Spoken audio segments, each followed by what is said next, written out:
A very pleasant morning, viewers. You are welcome to your favorite morning show, now streaming, brought to you from the Advent Cable Network Nigeria.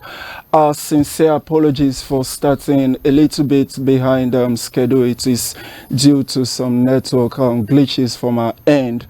The pursuit for financial success and prosperity is an intrinsic part of the human nature, but however, this cannot be justified when an unhealthy quest for this wealth and luxury have led to an increase in crime, which I personally best describe as a social virus among some of the youth in Nigeria today. Just as always, we would be discussing this very interesting and thought-provoking topic, which says the rise in the get-rich-quick syndrome amongst Nigerian youth. This we would be discussing alongside other national trending stories for today. I am Gordon Ujiri, your anchor for today's show. And just as always, I am not doing this alone. With me in the studio to do justice to all of these trending issues, we have Mr. Akin Bisola. He is a founder, Youth Employ and Development Initiative. And also we have a very familiar face, I must confess, is Mr. Onye Omejiburu. He is a political and public policy strategist. And also joining us virtually is no other person but Prince Gostime Okwanove. He is a human rights activist and also a politician. Gentlemen, this is now streaming. You're welcome to the show. Thank you so much. Good morning. Mr.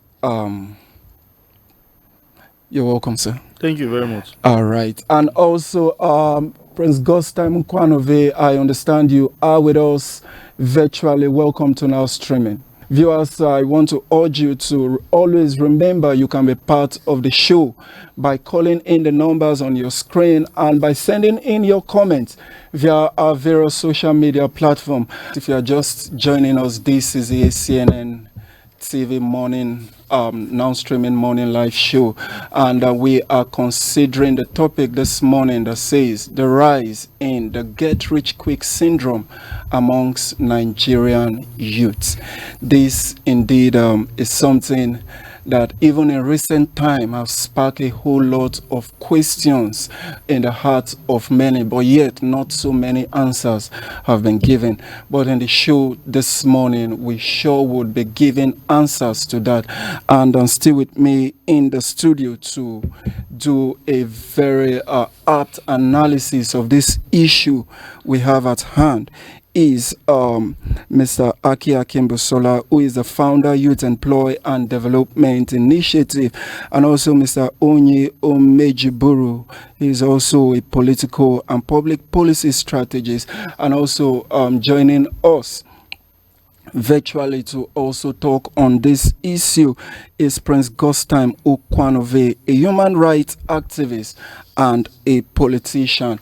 Like I said, we would be discussing the rise in the get-rich-quick syndrome amongst Nigerian youth. Like I earlier said in my first introduction, for me personally, this is like a social virus that is now amongst an average youth in Nigeria. So please, viewers, remember you can be part of this show by calling in the number on your screen and by sending in your comment via our various social media platforms. So very quickly, we would be looking at this topic and diving into it. I'll be starting with Mr. Akin Bisola.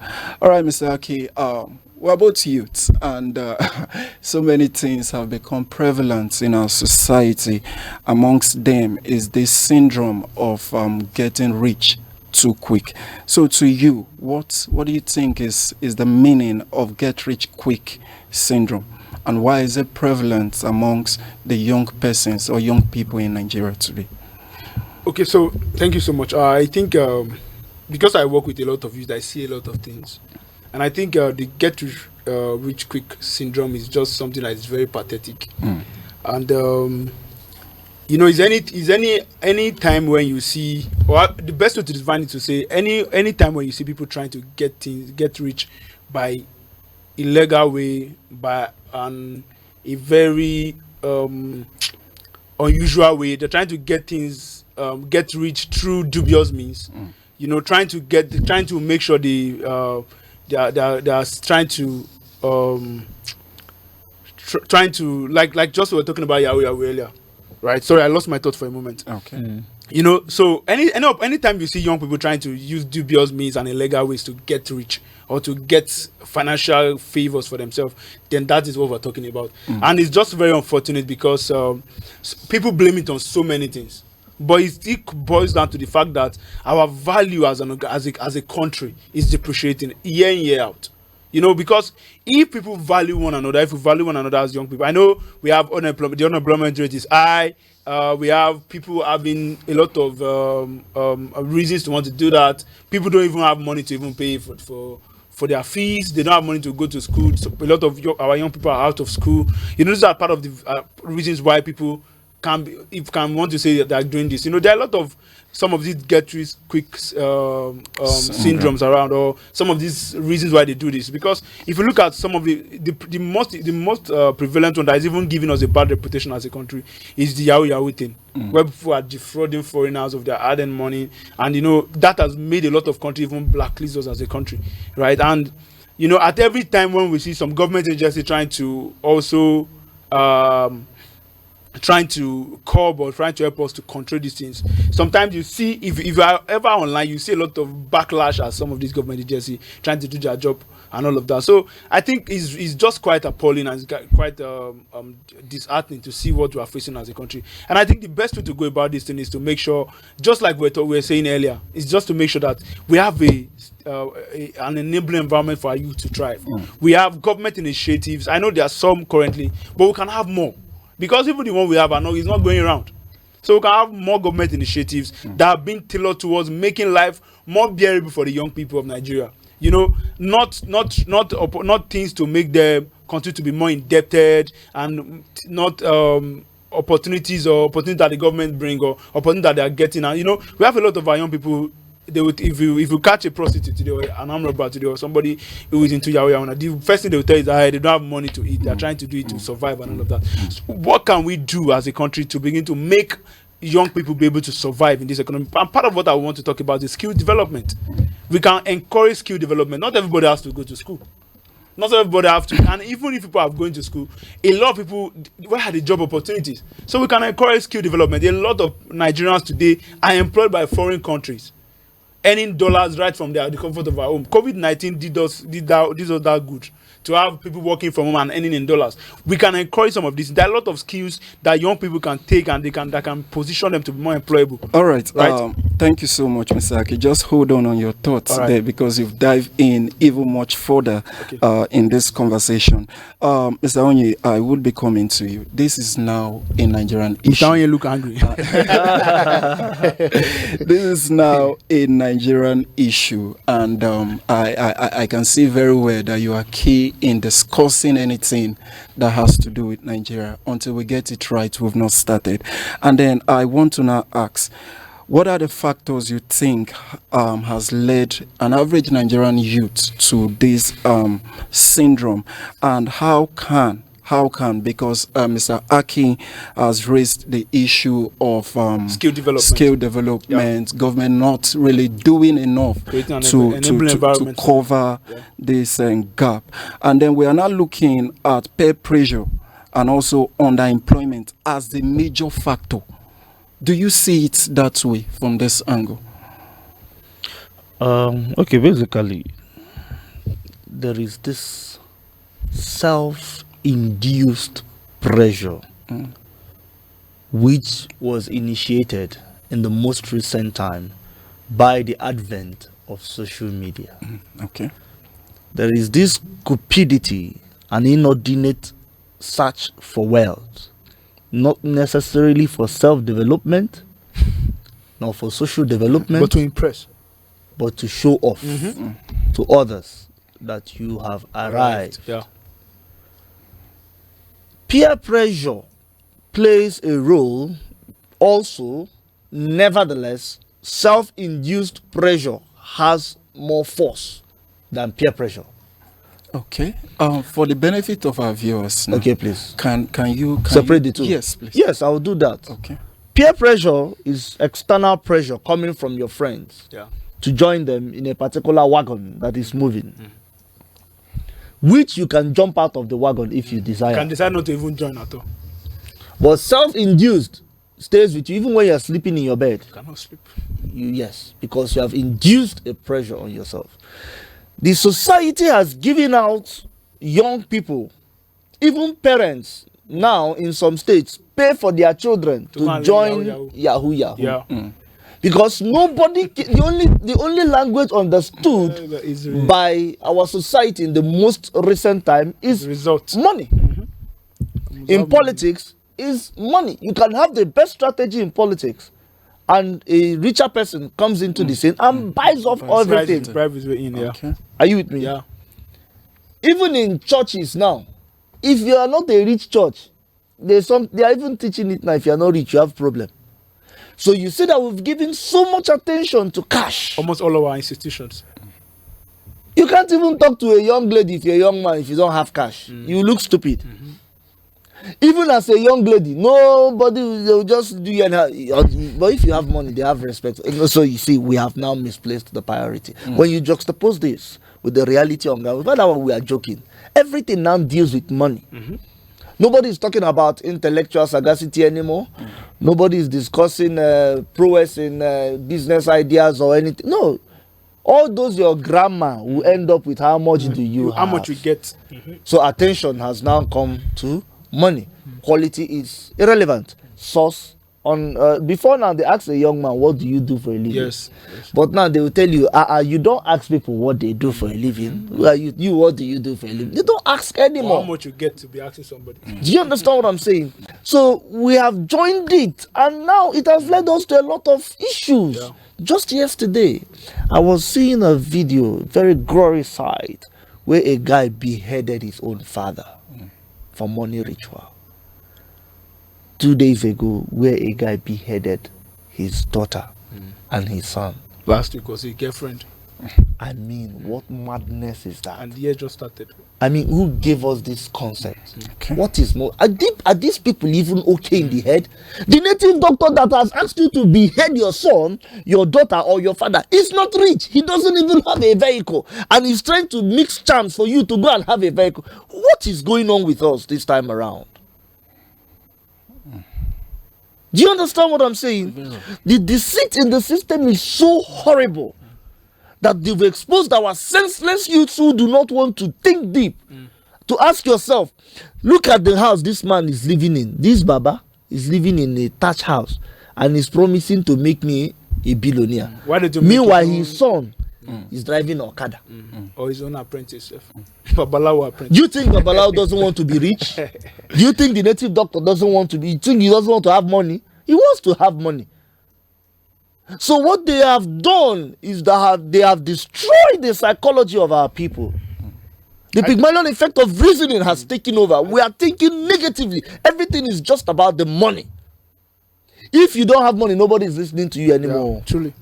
And that is the madness. All right. I think what I just want to chip something. I think another problem we have had is that people no longer care about the consequences Of their they just want to take an action immediately and to have instant results. So it's not they encourage themselves with the heart, like you have to take the risk. Exactly. Do it. I know I've heard of a story where a guy got himself involved in this thing. I said they gave him a tag as I don't know if it was real, but somebody was telling me some years back. They gave him just 11 months to leave. And it was okay. He said, 11 months that will enjoy himself. So he kept balling and balling. What if the balling? You go to club, 11, you drink. 11 months. You go to club, you go to club, you drink. You carry 3 or 4 or 5 women at the same time. Is that the enjoyment? Oh, is that enjoyment? Do you understand? We're not thinking about the impact we can make on society. Look, let me tell you. Very sad. Let me tell you something. This is a scary thing. It is very, very scary in the sense that a lot of young people who are going to be fathers and mothers tomorrow have joined this trend. Now, mind you, this thing has always been. Yeah, but it's more prevalent now.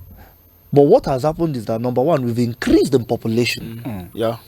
Social Now- media is also amplifying a lot of Now, things. yeah, the advent of the Yeah. whole internet Yeah. thing has exposed it more. Yeah. So you see young people modeling after men whose sources of wealth They cannot explain. cannot be traced. Yeah.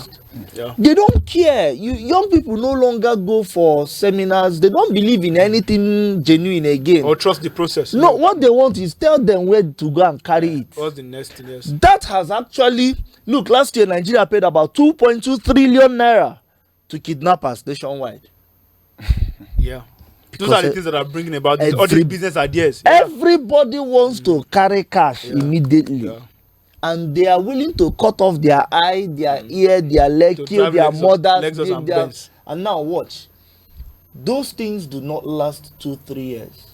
Number one is, once you put your hand in killing of anybody for ritual, you lose your night. You don't sleep again. They are giving very harsh conditions. Some of them don't sleep at night.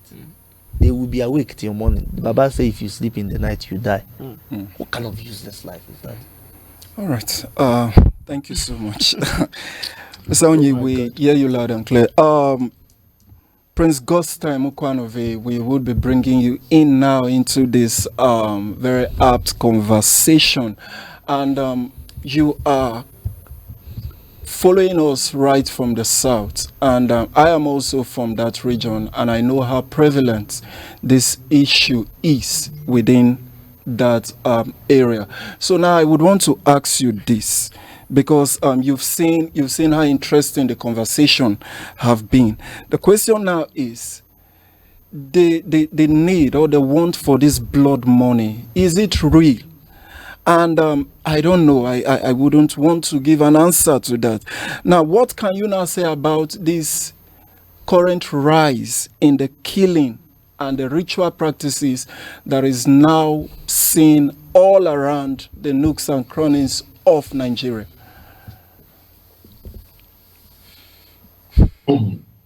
Well, as a person, I do not believe that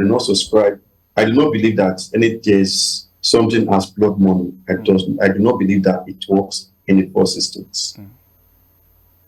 Ritual killing and all of this, I believe that it is just the exploitation of these wannabe babalawos trying to exploit other people, deceiving them that when you do this kind of ritual, you will become worthy. Because in the first instance, when you run the life of these babalawos, you look at their life, critically, you look at their life, you will notice that they are poor and wretched people.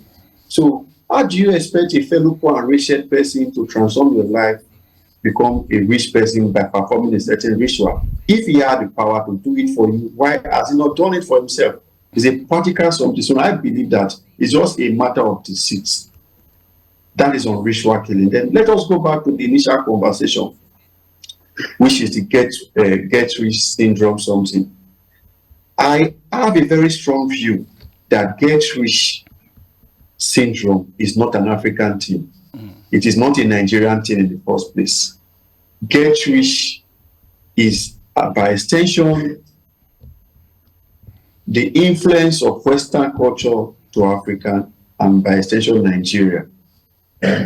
Because if you noticed, all of this you're talking about, people trying to dodge the order of things, because I know you must have heard the word the order of things. In Africa, in Nigeria, in Uruguay, where I come from, there was an order of things. That is to say, when a child is born, the parents groom him for a period of time. Then when he is about to go into adulthood, they now introduce him to adulthood. By first, what we do in our place, we are farmers. We cultivate crops and all of that, and even some of us do raise animals and all of that. So we have family business. When a young man grows to a certain stage, they will put his own plot on him. Oh, look, God's time, this is your own plot. Now this is where you are going to farm henceforth. You already have your own parcel of land. Then you start your farming. Now you follow a process and you follow an order of things. But immediately this Westerners came into Africa, immediately they came into Nigeria, they changed our order. We no longer have, as practically as we speak, there is no longer what they call family business. Those days, if you want to talk about cocoa, there's a certain region that you know that they take care of cocoa. If you want to talk about rubber tapping, my father was a rubber merchant. My own father, if there should be other of things, it was only practical for me to also become a rubber merchant. But now, because of Western influence, we all think that going to school will now at the tail end will get white collar job and all of that, without giving regards to what your talent is, what is your family background. Now I put the entire get-rich syndrome blame on our over-reliance on Western culture, in difference to what the other people in the studio have said. Because I come with a very different opinion. Because when I saw this topic yesterday, I had to think about it. What could have really given rise to this get-rich syndrome? Now, funny to say, get-rich is not even getting rich quick. Is not even the problem. The problem is managing the effects that comes with when you get rich too quick. Now, as a young man of 16, 18, when you get money from dubious means, it becomes a killer to you in the first instance, because you tend to do things that are not in order. You get to do things that because you are not matured to manage what you have gotten. Wealth is something that should naturally come with age.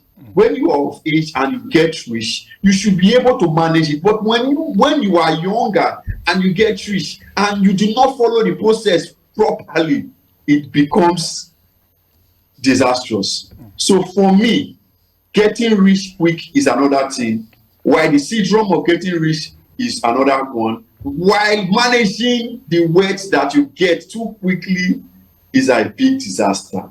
All right. So that is my view. Thank you so much, Prince Gostam Nkwanove. You have given a very constructive illustration, and have one thing that caught me there is the structure that you have laid in the course of explaining all of this thing. Mr. Onye, I have to say something. Yes, definitely. I'll be coming to you. Okay. Yes, and mine will be, even as you add up to what you want to say, mine will not be in form of a question, because Prince Gostam raised issue about parenting and a whole lot of it. So mine now will now be, what role would parent and community leaders play? Before we get to that, yes, you see this Western world thing, we should stop deceiving ourselves with this nonsense. Okay. No American or British kills the mother or the father for money ritual. Money ritual, this killing of beheading of people for money is an African thing, it's a Nigerian man thing. It's not an Oyibo thing. So let's stop always going back to what they did to us. They didn't do anything. They brought education. Education is good if you manage it well. We collected, they brought a lot of things. They didn't bring only education, they brought diseases to us. So many strange diseases now Oyibo carry and come Nigeria. Do you know what I'm saying? So we should stop blaming our issues with the Western world. No. Planting of cocoa is still fine. If you have gone to school, or rubber, as his father did, and he studied about rubber making in school, what it would have done for him was to develop it. He's the one that decided not to. Do you understand what I'm saying? So he has no business with the West. We should stop this. The West did to us, the West did not do to us. Look, the West left us many years ago. We have refused to leave the West. We are the ones still going back to the West. Who is 16, 17, 18, second year, who has been sent to the university to study chemical engineering, drives home with a Lexus, and the mother is dancing, and the father is very happy that a second year boy bought a vehicle without doing any business. So we have encouraged this. We have added fuel to this fire. The parents have tolerated this nonsense. They now tell your girls, make sure you marry a rich man. We don't care what he does, just make sure he's rich. And they are telling their sons, can't you see your mate? Is he not the one building house? At 22, he has built this one. At 21, he has done this one. So they now bring that internal pressure. And a lot of young people take it. That's why they go to behead those their parents. Can I put a balance to this person? Okay. Right. So I think the balance here is, in as much as we have to understand that we're in a fast-paced world today, a lot of things we may not be able to automatically control the pressure we're talking about. Okay. But the way we can go about is to be looking for ways to we can channel our young people to begin to engage in the rightful activities. Okay. For instance, there's possibility for a young boy of 22 years to buy a new car if he engages in the right thing. There are a lot of opportunities, like I was saying earlier. Yeah. There are a lot of skill. Like a lot of young people. No, we are not talking about. We know the world. I said somebody that's not doing anything. Okay. He's not working online. He's not working for any company anyway. He's not producing anything. You know that he is scamming people online. He has what do you call that, catfish account all over. Is it catfish? So catfishing on social media, and they are thieves. So the balance now is to say that they are thieves. Thieves are thieves, and their parents know that they are thieves. You know, let them begin to engage in the right thing instead of channeling their effort into beheading somebody and doing yahoo yahoo. There are now lawful things that they can do. Even right as a student, you can take your free time to do stuff. For some of us, I started business as a student. Okay. Oh, I did business. I registered my first company. Our young people can begin to look at that. I did business as a student. Yes. But everybody knew the business I was doing, and they knew the kind of money I was making. If I had come home with G-Wagon, they'll pursue me. Yeah, because where did you see? But now, year one boy, even 17 SS3 people during their graduation, they buy cars. Even you are saying even primary, even jerseys. No. All right, Mr. Aki, you bring a punchline to all of this. So I just want to ask you now before I come to Prince Gostime virtually there, and to you, you've spoken so much about what you did in school and a whole lot of it. Now, how do you think this institution can change this narrative? How do you think they can discourage the young ones, given what is prevalent, not just the schools, religious institutions, community leaders, and a whole lot that help in seeing these things? So I think this work is not a job of one particular institution. Just like you had mentioned some institutions. Okay. From the church, the words that come out from our pulpit should be words that doesn't put people under a lot of pressure, and also encourages people to trust the process. Even the Bible talks about seed time and harvest time. So you cannot be having your harvest the same day you plant your seed. So I think it should start from a religious institution, the family as the bedrock of the society, to also encourage these things, and even the educational institution now. Okay. I think if you look at some of the curriculums we have, even though they are not well tailored sometimes and packaged. Like we have if I invest in university, there's a particular course they call entrepreneurship. Yes. But most times this entrepreneurship is just about book. People just read that and just go and write exam to pass. You won't blame them, because in our schools, what they teach them as entrepreneurship is to go and open poultry. So you don't understand. So, but there are a lot of entrepreneurial activities that our young people can engage in, and that they can turn their fortune around. Do you understand? There are a lot of them. Especially if we want to use even this ICT that are using for the wrong reasons. Even in ICT or in the tech world, there are a lot of opportunities that young people can leverage on. But our own, turn their fortune poultry. Okay. Friends, Mr. Onye, I just want to ask now, because you just brought the issue of poultry. They'll ask me to start with. Are we saying and three will die? All right, let's bring in Prince Gostime now into this conversation. Prince Gostime, you just had Mr. Onye spoke about entrepreneurship as being taken as poultry. Do you not think that poultry is not right for students in our university system? And also, how can we bring in a new narrative within the media space as regards this syndrome of getting rich quick?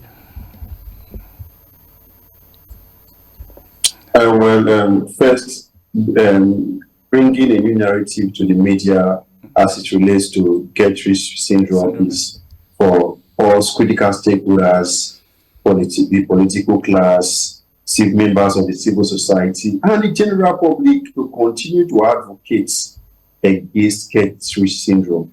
We should be the NBS, stars, the television, and the entire people in the media should censor extravagant things that they publish on the internet and online, in order not to motivate younger people to do the wrong thing.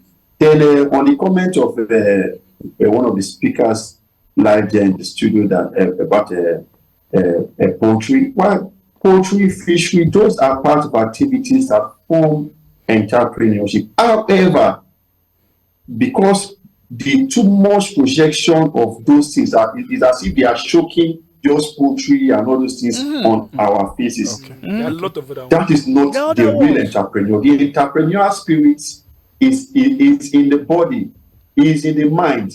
It's just like somebody tells you that you want to start a business. You already have an idea. Then you do not have the intellectual wherewithal to start small. So you are looking for capital. Yeah. That means you are not an entrepreneur. Yeah. An entrepreneur is somebody that starts small and grow into a conglomerate. Yes. Not somebody that says, I have an idea, I'm looking for sponsorship.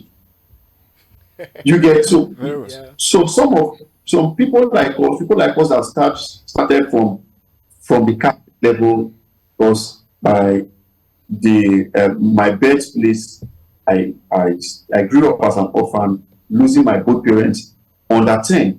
So I started working at a very early age, and I knew and I understand how to grow through the process, how to grow through the order of things, starting very small and growing into something big that.